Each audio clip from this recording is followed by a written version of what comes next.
stocks declining. The Dow Jones Industrial Average down more than 103 points. For more details, let's go to Deborah Kostroun at the NYSE. Deborah. Thanks a lot, Pim. And the Dow closing below 10,000 for the first time since November 4th. Stocks on the losing end once again on concern over the declining finances of some European nations. Some money managers talking about the fact that here in the U.S. we've had some really good economic news, some pretty good earnings, but this is really being offset by all those uncertainties in Europe. And that news certainly had an impact on financials. Financials, the biggest drag in the S&P 500 on the day. Market strategists like Art Hogan of Jefferies saying that financials are underperforming the broader markets. He says it's a very tricky space because of the debt issues in Europe, and he says it's going to take a long time to play out.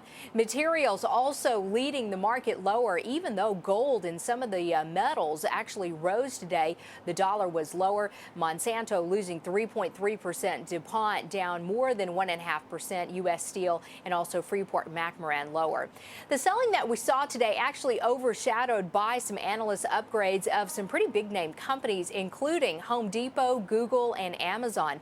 Home Depot was upgraded at Morgan Stanley, who advised clients to buy the shares. Home Depot up more than 2% on the day. And Bank of America added Google to its U.S. 1 list of favorites. Google adding on just shy of 0.5% on the day.